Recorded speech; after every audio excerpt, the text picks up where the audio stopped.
Mama Shiloh. Mama Yesoyo. Papa ku Mama Shiloh. Obolingo ya motema. Motema. Motema. Minangaye. Faudra l'appeler pour compléter. On la cherchera dans toutes les provinces. Quand bien même qu'on traversera même des frontières et des fleuves, on la rencontrera plus jamais sur cette terre des humains.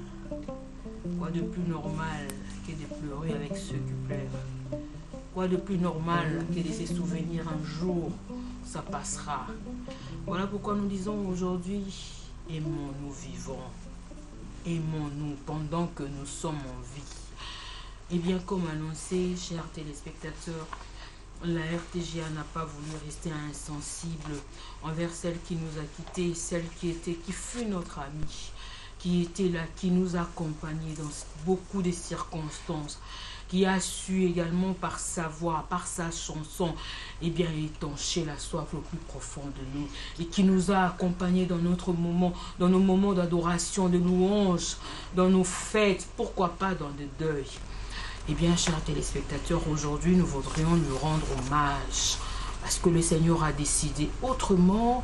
Eh bien, la RTGA nous accompagne. Nous voudrions que vous puissiez rester avec nous parce qu'aujourd'hui, celle que nous avons baptisée Miss Maria n'est plus. Eh bien, chers téléspectateurs, aujourd'hui, comme annoncé, c'est quand même un numéro spécial, comme nous l'avons dit au cours de notre teaser, qu'il y a chaque émission, chaque numéro, chaque invité. Aujourd'hui, on va recevoir les groupes de la sœur Marie Missamou sans sa présence.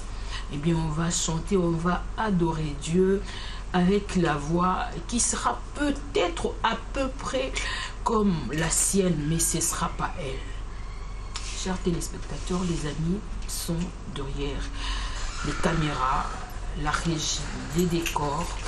Eh bien, tout simplement pour dire à Dieu, il n'y a que toi qui décides. Mais parce qu'il s'agit de la personne que nous avons connue, nous voudrions vous la présenter encore une fois pour les amis qui nous suivront, en tout cas en dehors de Kinshasa, vous qui connaissez peut-être pas, on va dire, les quelques détails de la vie de notre sœur Marie Missamou, au travers de toutes ces images, au travers de ce portrait, vous la connaîtrez encore davantage aujourd'hui. Eh bien, en complicité avec le directeur 33 Titingi qui assure la réalisation ce matin, avec Patrick Ntela, Ben Mondo et qui sais-je encore, les amis qui sont derrière les caméras et à la régie, à la réalisation, nous allons sans plus tarder vous proposer de suivre le portrait de la sœur Marie Missamou.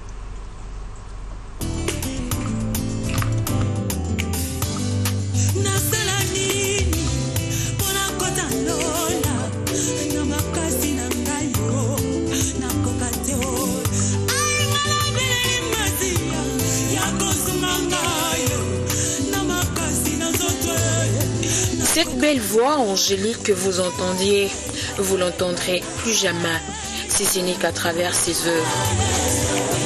Marie Missamou, Miss Maria pour les intimes, s'est éteinte dans la nuit du samedi 16 au dimanche 17 janvier 2016 à Kinshasa, aux environs de 21h à l'hôpital sino-congolais d'Njili, dans la République démocratique du Congo, des suites d'une crise cardiaque.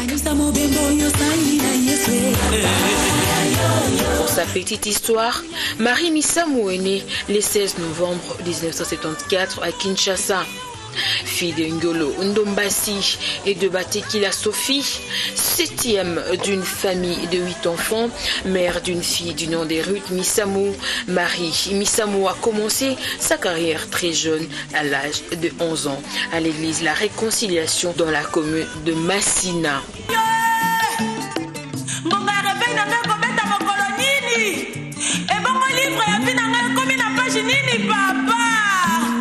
Chanteuse chrétienne des gospels, Marie Missamou sortira son tout premier album intitulé Naziria aux côtés de l'apôtre des Baba, lui-même ancienne vedette de la chanson populaire. Cet album connaîtra un succès au-delà des frontières et va cartonner longtemps à la tête des hit parades avec des chansons anthologiques telles que C'est Seigneur, toi qui connais mon âme, pour toi mon Dieu, douce voix, mélodieuse et quelquefois mélancolique, assure et conforter la foi de tous les enfants des dieux. Mettre d'accord tous ceux qui savourent la musique chrétienne et les plonger dans une intimité profonde avec le Saint-Esprit. Appeler à la conversion tous ceux qui ne connaissent pas la foi chrétienne.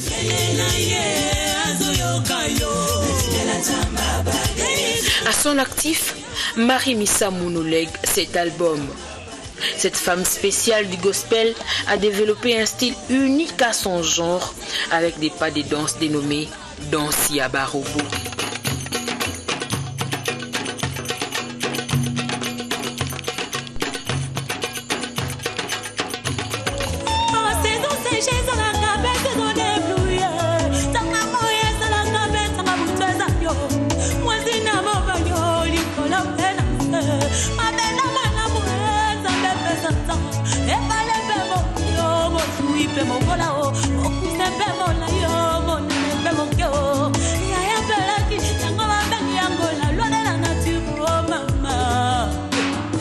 A su marquer sa voix aux côtés des grands noms de la musique chrétienne congolaise comme Charles Mumbaya, Debaba, José Nzita, Michael Lambaye, Benjamin Mulamba, Bikoro, pour ne citer que ceux-là.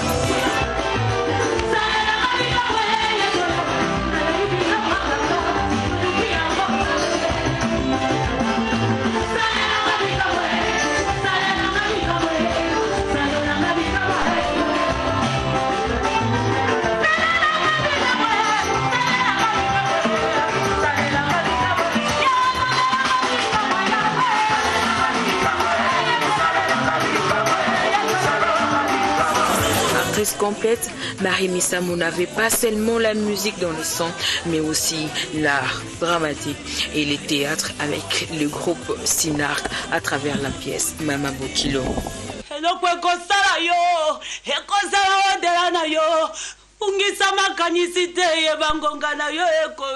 Partie à fleur d'âge, soit 41 ans, Marie Missamou va laisser un vide que personne ne pourra combler.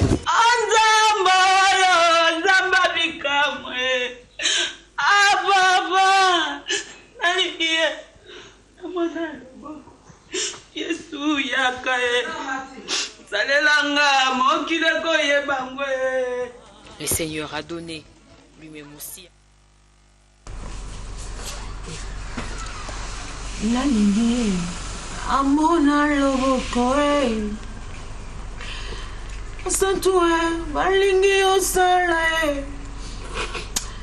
Eh bien, les amis sont avec nous. Les amis de Marie Missamou qui étaient avec elle, qui la connaissaient, qui connaissaient ses moments de faiblesse, qui connaissaient ce qu'elle voulait, ce qu'elle n'aimait pas, comment elle criait, comment elle mangeait. Eh bien, c'est, comme vous le savez, l'orchestre, c'est toute une famille. Les amis, bonsoir. Bonsoir. On voudrait vous écouter chanter Nouvalé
Monte maison,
Et c'est lui qui l'a vu à chanter avec le frère des Baba, c'est alors qu'elle sortira Babali Yalaka.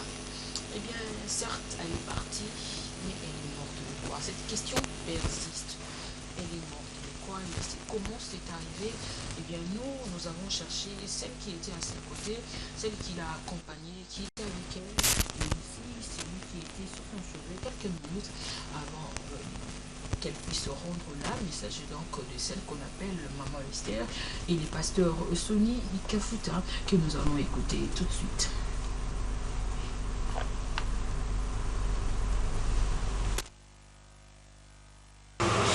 ezaki jeudi mo na butu tobanda bongisa biloko po tokende vendredi na ntongo toke retraite nga aza bebe me tellement na baperiode nayaki wana nakutaki na mabondeli nakota mpe kaka na mabondeli tobandaki ka kobondela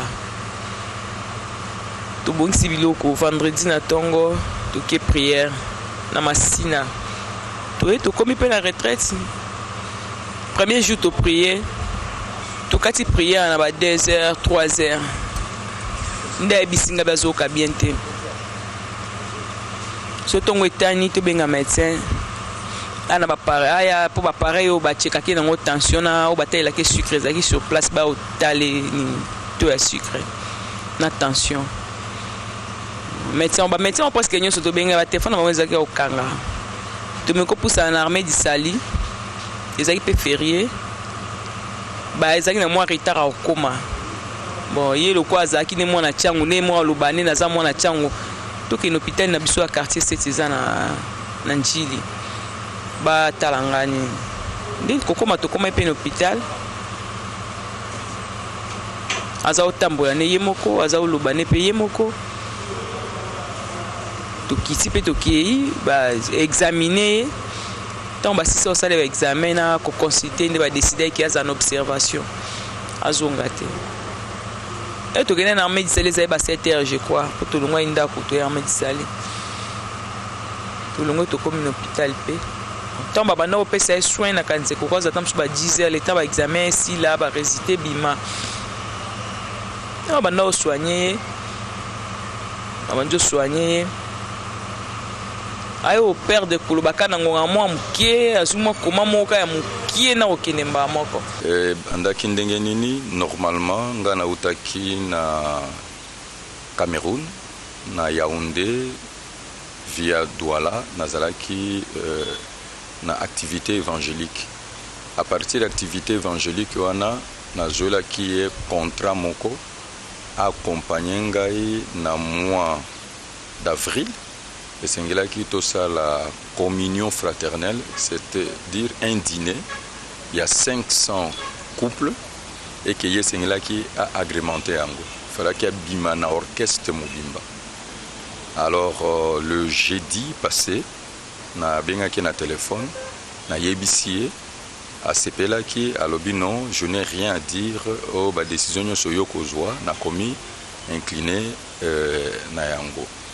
Alors l'évêque Floribert Mawit oyo azali moko ya bato sengela ki ba invité biso kuna autaki na Cameroun azali wana nini na Kinshasa jeudi wana tosolene na téléphone évêque personne na téléphone apesi pe ba condoléances ndenge autaki okufisa grand frère na ye et c'était prévu que le samedi tout mon aé pour na ko finaliser contrat wana. Alors le vendredi na bengi mingi azo répondre na nini na téléphone te. Ce n'était pas dans ses habitudes. Azala qui vraiment mon amour simo kozaki na ba règle nyonso courtoisie pe nini ya politesse. Alors na banda kozela lem soza na prière, lem soza na studio, lem susu mais jusque très tard na bengi azako répondre te.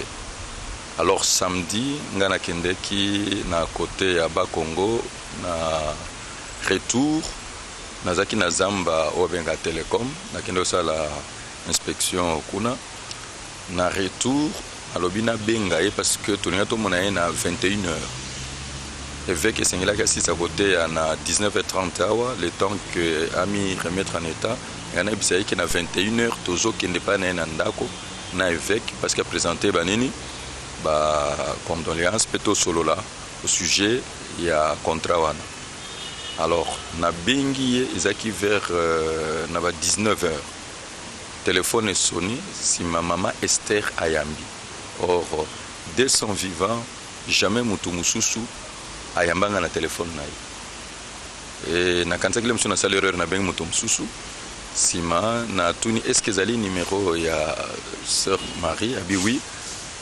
Maman Esther yoki mongongo na ngalobi papa ngana benga yo tout de suite là oza wapi na bisi je roule alobi en tout cas sala nyonso Marie azali à un hôpital ya ba chinois na tuni hôpital ya ba chinois wapi na Njili sala noki oya na tuni likambo alobi ka sa noki oya alors directement on a changé direction toye tango tokomi mama Esther azalaki biso na entrée tokomi to parquer voiture na tuni nini mais namona ki azalaki na état moko très excité tomatiti azalaki na salle ya soins intensifs ba médecin babimi ba yebingai ba yambanga malamu toke na bureau ya médecin nakutaki docteur Ibrahim nakutaki mususu amanamana peut-être na cité kombo na mabe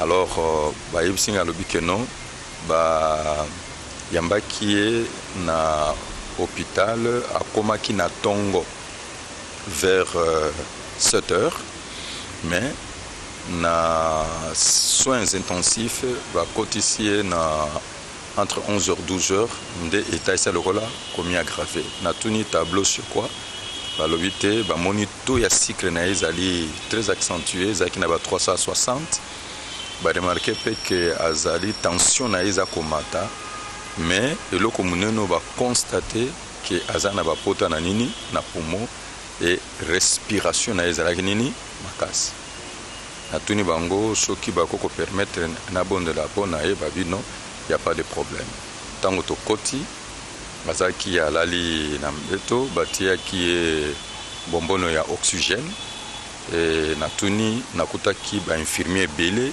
na bamédecin presque nyonso bazalaki wana vraiment les gens étaient là nayebisi bango toza bachrétien eske tokosambela nalekaki na mutu nasimbi ye tobondeli afungolaki miso talaki ngai tobondeli ti tosusi kobondela nalobi amen nayebisi toremetre yo na maboko na nzambe mpe na maboko ya nini ya bamédecin ya une certaine communication oyo ezali interne tobimi na docteur Libanda docteur abisi natuni eske tokoki kotransfere ye docteur abi na eta oyo moyen totransfere ye eza te tozela ekana ye soki ekiti alors wana nde tokoki kozwa décision natuni bango na ka oyo hôpital nini bokoki kopermettre biso nini tosala bayebisi biso ke non bomi confie na biso toyeba kosala mosala. Alors déjà vers 20h, 20h30, 21h, nabimi Libanda, nakutaki grand frère naye azalaki wana, nakutaki nièce naye na bato mosusu bazalaki wana, topesani mbote, tosalaki otokoya kosala sur le plan financier. Alors tofandi Libanda ti docteur aye, tosololi naye, docteur ayebisi ngai schéma ndenge nini baza koprocéder, mais alobi ke situation naye eza kokomini komi stabilisé te alors toza kobunda nga na bibo ça va nazwi mutuka na bima kuna vers 21h je crois na kiti ntango nakomi na église tosali béchange ya numéro ya téléphone na docteur nayebisi mama Esther nalobi bogarde yango secrètement toyeba nanu kolanda évolution na ye et on a communiqué na ba intercesseur lokwa bazaki permanent. On a prié vers 22h30 vers 22h d'abord namoni mama Esther abengingai alobi non papa bamatisie na salle ya réanimation nabili kamboni nabino bakotse na salle ya nini ya réanimation parce qu'on ne permettait pas aux gens d'entrer même en tant que garde entre 22h et 22h30 son atteint un téléphone na ngai nde docteur Ibrahim abengi ngai abisi ngai référent j'ai un message à vous transmettre terminé à l'oba qui Dieu a décidé autrement. Ça veut dire quoi? La sœur vient de nous quitter, tu es l'unique et la première personne to pesinini information. Voilà, Dieu a décidé autrement. Ouais, écoutez les amis qui sont avec nous. Travail, système du travail, les qui sont mariés, les qui nous tournent pendant que vous êtes là. Sa mari, c'est qui nous qui vraiment travailler ma casse. On va même dans la cour, d'ailleurs au salon de travailler. À ce salon de à ce travailler. Nous on travaille de 8h à 19h.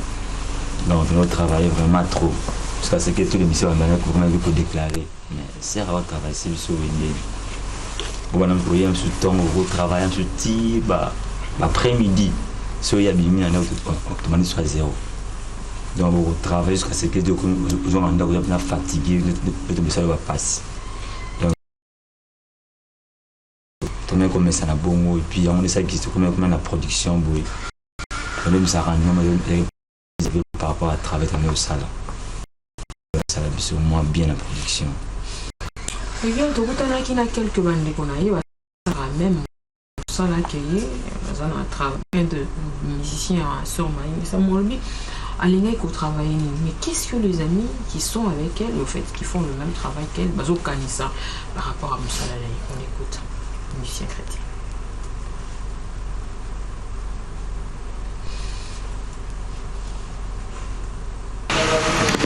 nalobi mosala ya nzambe ya solo mpo na nini mpo Marie azalaki na ye na komikitisa ta ndenge aza kozonga na respect makasi toyebani kaka na kati ya muziki ayoki muziki na ngai mpe nayoka ya ye esepelisa ngai makasi mais respect azalaki kopesa ngai ya mama mpenza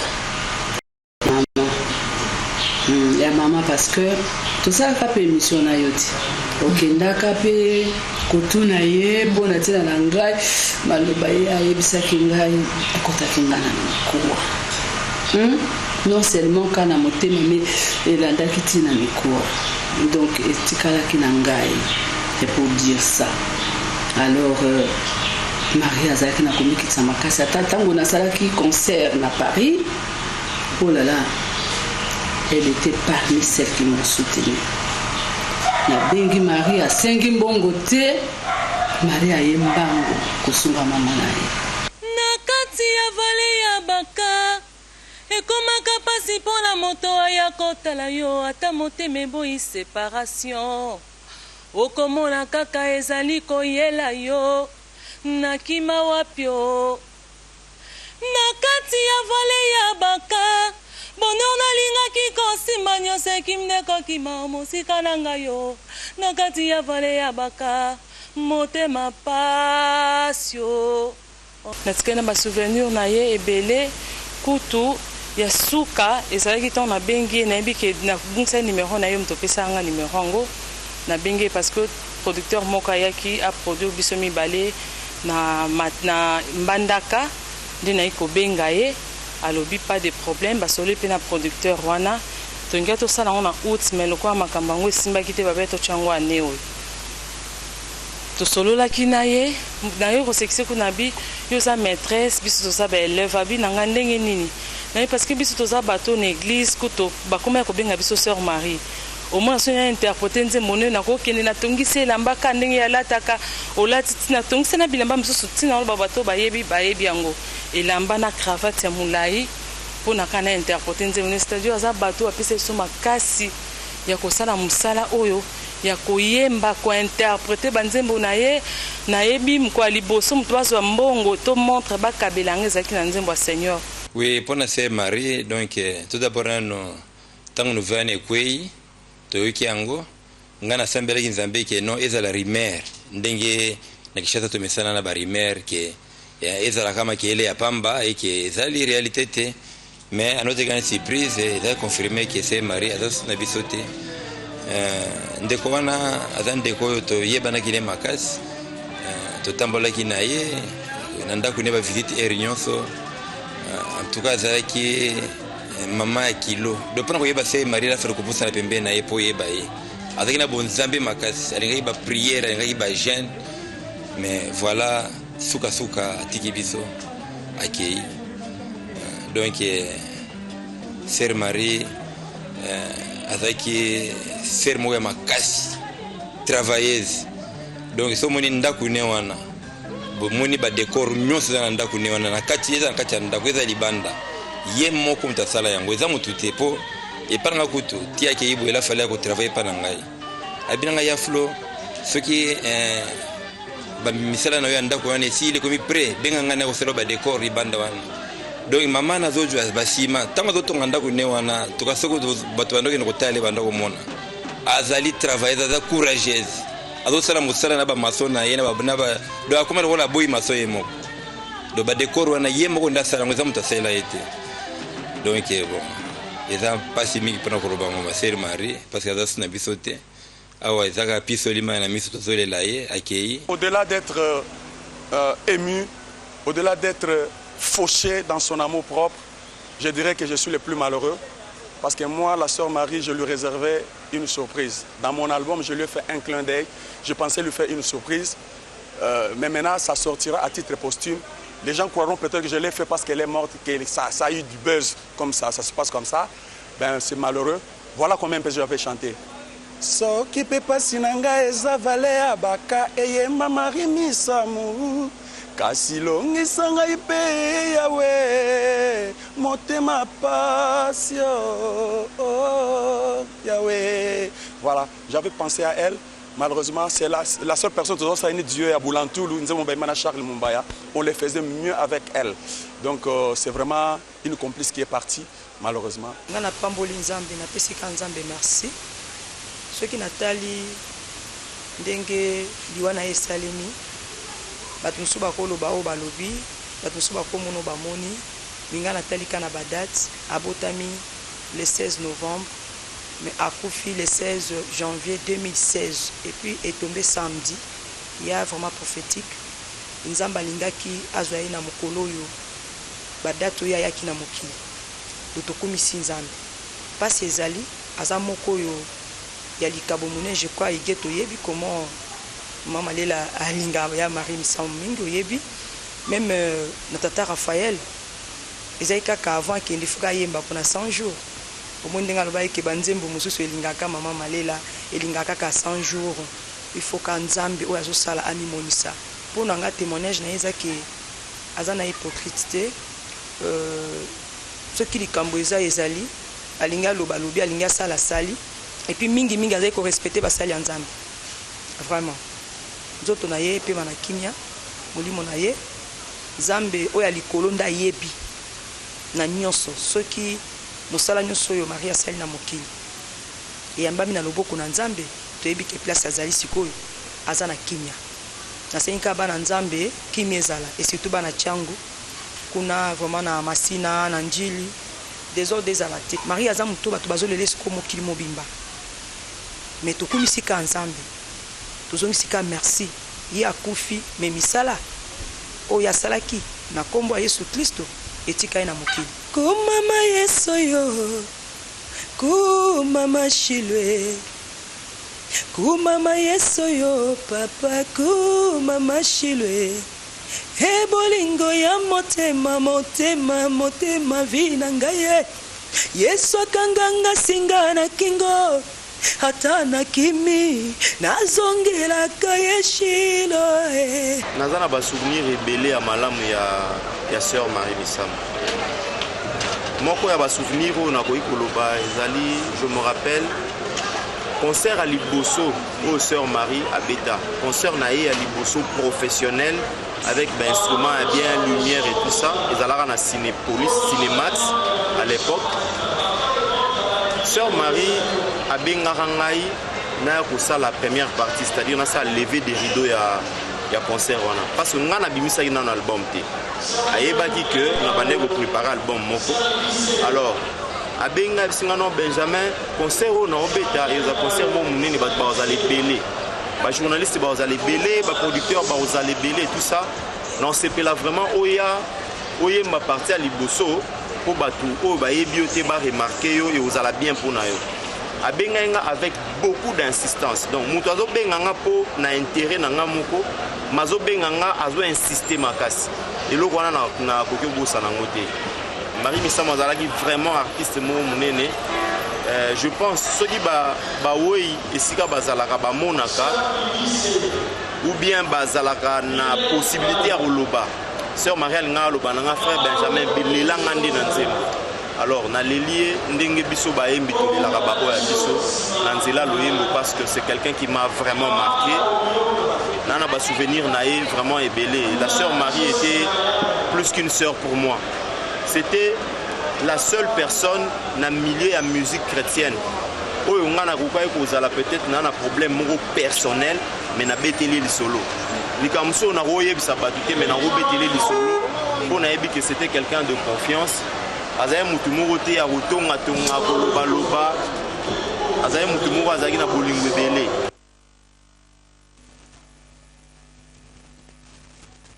Donc c'est depuis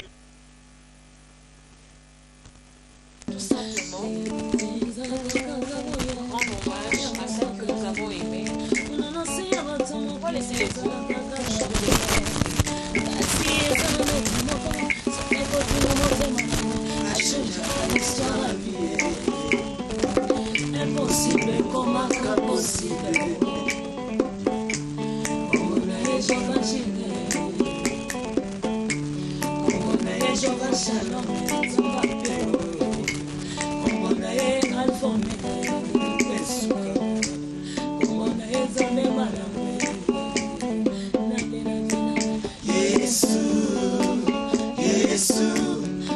mission ya vinanga ye papa ye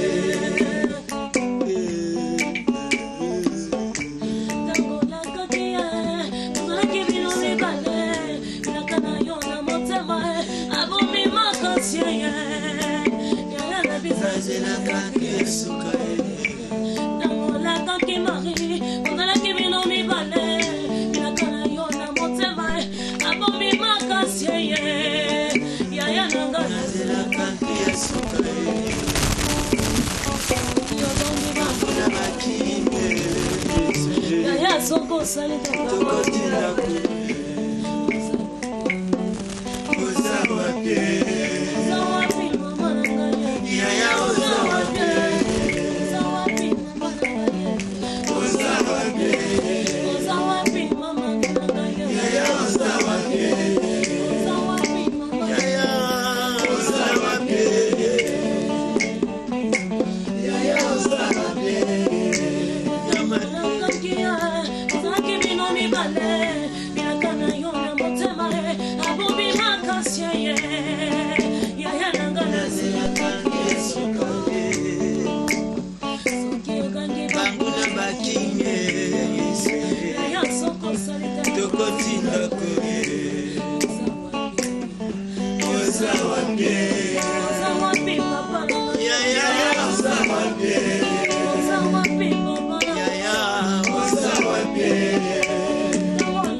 le jeune qu'elle a eu encadré, bien sûr, dans la voie de la musique. Mais une chose est sûre, que la sœur Marie Missa n'était pas seulement distinguée dans la musique, mais également dans le monde cinématographique. On l'a vu aux côtés de Caleb, on l'a également vu avec M.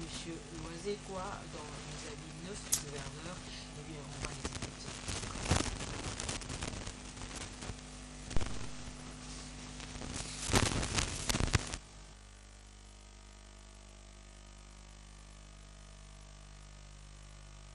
Donc c'est depuis longtemps qu'on a eu à travailler avec elle.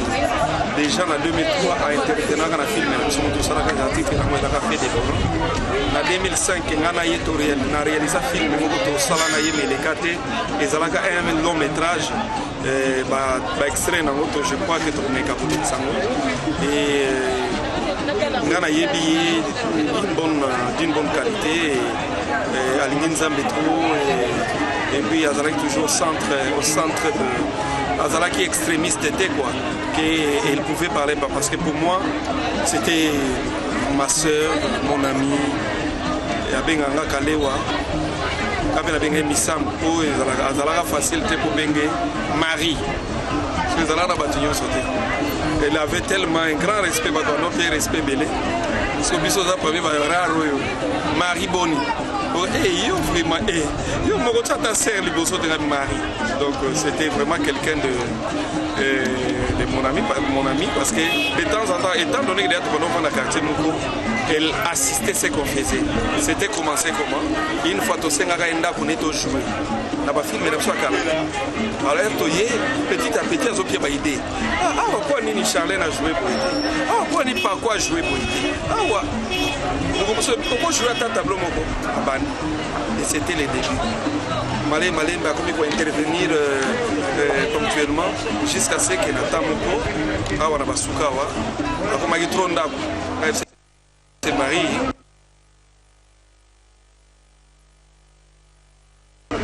Pour aller te cotiser. S'intégrer dans la parce que a faire exploser talent mais je vais vraiment intégrer so kolingi na bando ya gareb lokola nga mikolo kwa tuna ngeza na pan tindela nga Patrick tingi ayaka kozwa nga ayaka na période et c'était le départ. Marie aza l'une de sœur nanga biologique te mais ndeko nanga tokutana c'est moi on nzamba tinde biso azaki vraiment sœur nanga tobando benga na mapasa azaki bien lipasa nanga yemko nazaki kuto ya monso na otambola na nzela ozana boulevard côté à fer rouge atana butu okaka ba sheki ba yakala msusu te ba osenga mbongo c'est Marie moi na tibe c'est Marie te yé moi na bengi Marie na leki ba bisenga ba yo c'est totambola bien po so yo sali gaffe mo quelque part ba okansa ezangai ngapa so sali gaffe mo quelque part mso ba okansa za yo ezaki so to benga ni to sekaka na oye ba susu to ti Luanda ezaki na likamo besamaki ye nanga ndete yebaki yango na benga Marie tali kambo eleki baki ande oseka binanga koma kini bongo to seka likamo bien na minute na ko etale likamo te mais na ye nanga te yebaki yango jour oyo na oka ke Marie akufi en tout cas na mona ke lokwa ndoto na senga nzambe ngabi za ndoto na lamuka iza lokuta na ko benga ba confirmer que Marie akufi nazaki hors de moi liboma franchement quoi ti sikoyo ti toza siko na ba te na on dit maté que Marie akufi mais nzambe bongo apesa ki à répondre et souvenir on a zana ngo ezali d'abord tant on a été contacté par le réalisateur monene amboko na biso Gangura na vient ngariva Kalimasi na kulutu na ngai Georges Ngalula pour na kosala film oyo les habits neufs du gouverneur. Alors babaki notre lumière à l'acteur principal tala moto tourner dans un film yeyo mais femme oyo bachaki poza la mwasi na ngai na film wana na faire raisonner ki bango na lobi bomonite ke ye na ngai tozo bimalokola age moko mobali azaka neti mwa mokolo ya mwasi so botiki boskizenga na tanga kombote mais so botiki femme oyo to tourner na ye et malokola ezala plus réalité abimo yo monisko na mtabo tourner na bibino mo kanisa ngape na kanisa na vani natali na proposer Sœur Marie nabi tozo luka mutu mwa ko jouer rôle ya na cinéma mais talaka musana bino ndenge zalaka banzemo na biso déjà bakabola biso les musupeza na ba film ya nzambe na ba film ya nzambe tawa donc kene kansana no bien akanisi bien le bino y a pas de problème Félix na kosa na ngango alors akende sous une équipe oyo ya Georges Ngalula Riva Kalimasi kulutu na ngai Gangura ba miko sala moi test ba singa ba Félix mais c'est extraordinaire ayebi donc nenga zo se comporter dans la vie na yo nazo garder souvenir na mingi pour na film que pour na banzembo toji ko perdre pour na ngai actrice munene ya mboka so ezalaki na ba mboka lokola ba Amérique nde lelo total ka komona ye azo tourner na ba Hollywood wana actrice ya osaka na wote la preuve en étant film wana bimi azoki azula ki ngo trophée ngako tout monde azaki acteur principal na zoki trophée donc c'est pour dire que toji ko perdre p actrice munene ya cinéma na mboka na biso. Voilà, chers téléspectateurs, nous sommes là, on va écouter Kanissa avec c'est inclus dans le dernier album Mystère du voile volume 3 de la sœur Marie.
Makambwe bolingo libosa Makambwe Mama Makambwe Makambwe Makambwe Makambwe Mama Makambwe Makambwe Makambwe Makambwe Mama Makambwe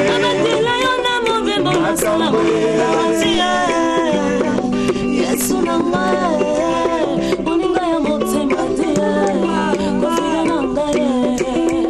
kofida nanga lolendo fami nanga camarade mama Sofia akoma pe camarade nanga bolingo ya motema te nakabangete misambola Yesu asala na ye alingi ema Yesu yo abetisaka nga motema tuleto asalinga mabenini na wanga na ye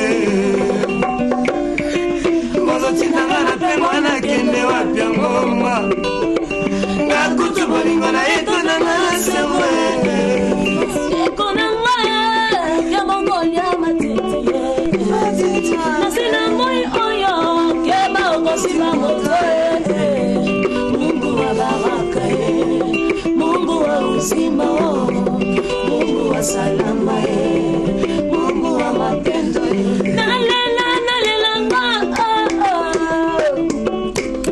nalela nalelanga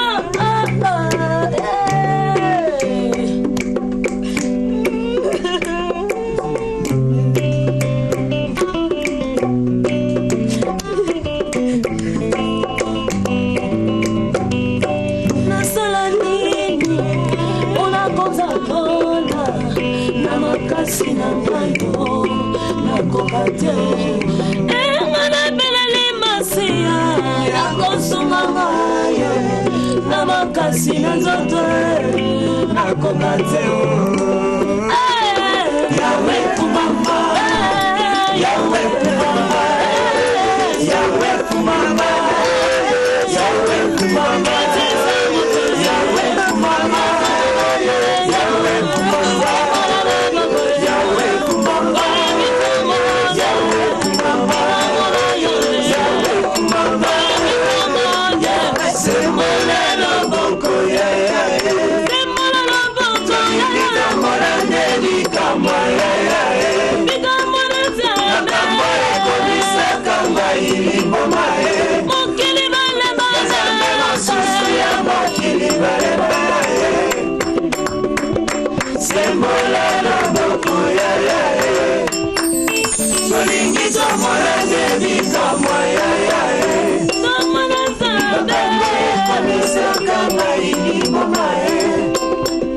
Bazambe mosusu ya mokili balembana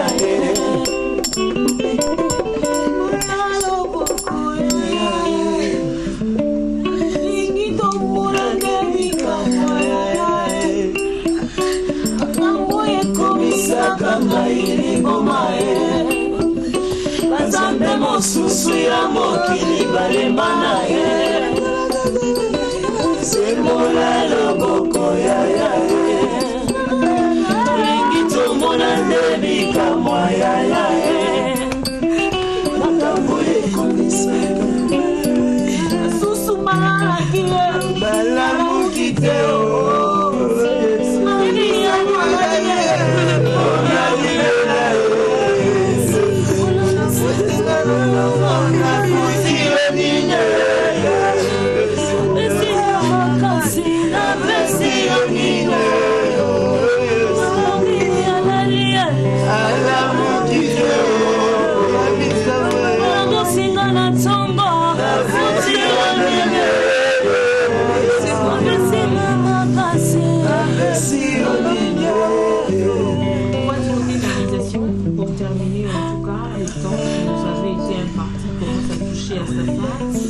On va écouter Bandeko. On va écouter Christian Litassi qui était avec elle, bien sûr. Nous avons voulu joindre le producteur, mais en ce moment où nous parlons, dans un avion pour descendre ici, eh bien peut-être que dans nos prochaines émissions, on aura également le producteur de la sœur Marie Missa Kinshasa, où on va dire l'un de ses producteurs. Il sera avec nous. En tout cas, c'est lui qui a travaillé volume 1, Mystère du voile. Et on va écouter en tout cas volume 1. Alors, on va écouter Christian Litassi, qui commettre Baïdé, en tout cas, Pessamosson. Pourquoi pas, la sœur Marie également avait appris Yako Kangamatoi, Belé et l'Obama. D'ailleurs, nous sommes allés jusqu'à poser la question, et pas il y a pasteur général Soni Kafuta, mais Makambo Toyoka, Yamipende Ngelobanini. Il a eu le temps de nous expliquer. Mais à Kangaki Matoi, imaginez-vous vivre dans l'Ikamba Bongo pendant que les gens disaient autre chose, pendant que les hommes interprétaient autre chose. Mais à Kandimouté, Mazo vivre, Bandeko. Comment nous vivons? Vous êtes la liwate. On va écouter ceci.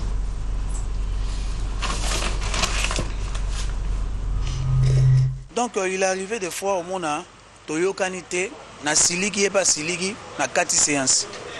Au kati pena séance to travail le sous-souté. Si kaka to komela ki to sukiwana. To kati bon, na libéré à son gandaku, on va travailler prochainement. Et prochainement wana té.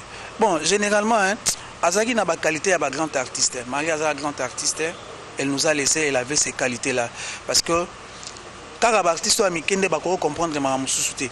Vous imaginez des fois ezalaki que aoyemba boyena ba musicien naie ba osala cœur na détecter que voix naie ezo komate. Non, na obimisande yebima oyemba mabe et abano discuter. Donc c'est que je lui disais à nous comprendre que l'ingénieur a raison. Au monde abimi naie aya fandi naie, j'ai continué à travailler avec ces musiciennes, ces chanteurs. Ti tamusuti suka na oyembise le souté. Et puis elle était du genre ya rotumbola. Au monde quand ndenga vandi na bando tumbola, on appelle ando tumbole to bando discuter quand bon on parlait. C'était vraiment une famille, une grande famille pour moi. Na koyemba nzembo moko etikala obimate to yemba kinde komoko boya kufaki. Nzemba ngo je présente Bungi loko lingaka emonana nunte esala pasi na motema e Valere loko lingaka ebanaka soke bungi esala pasi na motema e Nazamba relation makasi mingi te ya musala ya production. Mais nazena ba relation makasi mingi ba relation familiale. Po Marie avanda kozonga lokola papa azoya na ndako amesena na bana oyo ngai donc ba koma ilwa ya na leki bana oyo nga ba kinola le pana ye donc to vandi quartier moko la zina Jamaïque pembe na nga donc soki apo kota na ndako ne fois le kapar ngai na ibaki Marie na komi marité na ibaki Marie azoye pa na ngai kota la mi ba Vox Day baza ko répéter pa na ngai azoya otala bangonde à se présenter. Ah non, papa n'a pas yembaka tout ça, mais j'étais surpris un jour dans mon épée à Yemina papa Nabiso de Baba. Je crois que na liwana ye et le bel biso makambo belé et le bel biso makambo belé peut tous a surpris surtout ngai le rôle chrétien a surpris na mon mari le lo akufi parce que lobi pe boza la surpris so boki kenga na akufi ezan zelo biso nso to koleka. Bible est l'objet qu'il y a un temps pour chaque chose, il y a un temps pour naître, mais il y a aussi un temps pour mourir. Bien que la Bible les a fixé quand est-ce que tu es botama et quand est-ce que tu es kufa. Et mon toko kufa dans des circonstances où kufa nango, mais ezaka liwa. Yango to komisi nzambe pona liwa na ye et là quand nazo senga ke to kundaye dignement et matangele ka bien, nyoso le ka bien. Et bola mo oya mari il fallait peut-être le bango l'air pasaki na bomo et on a zo ko exhorter bato mingi to yeba bola mo ya baninga tango azana bomo to yeba talent ya moninga tango azana bomo to yeba koloba na moninga merci to ko za reconnaissant na moninga tango azana bomo. Souvenir qu'on a gardé pour la sœur na biso Marie Misamo que la première fois oya recevoir biso na résidence na ye ezala qui vraiment accueil moko chaleureux par rapport au Nenge Toyo Kaka na Musika. Et en plus, on avait parlé par rapport à la dernier album. Elle m'avait proposé pour nous produire en haut, mais sauf que comme on a un temps bien limité, dans la zone Europe, et je crois qu'il fallait rendre visite à ma tante et à grand frère Naïe, empêchement. Mais à ma grande surprise, le programme Nanga Zalaki, et par après, je crois un certain matin, il y a Benginga, il y a plus d'informations. Vraiment Maromingi toza eloko koloba te vraiment nzambe abatela esika akei mpe biso bato tikali nzambe abatela biso.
Salutations, en tout cas, et félicitations à pasteur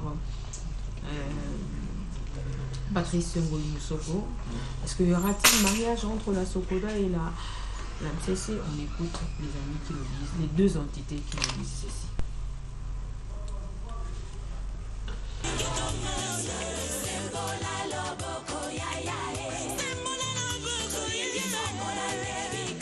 Il y a des initiatives, j'ai reçu dans ce bureau frère Patrice et Paul Balenza, bon, qui sont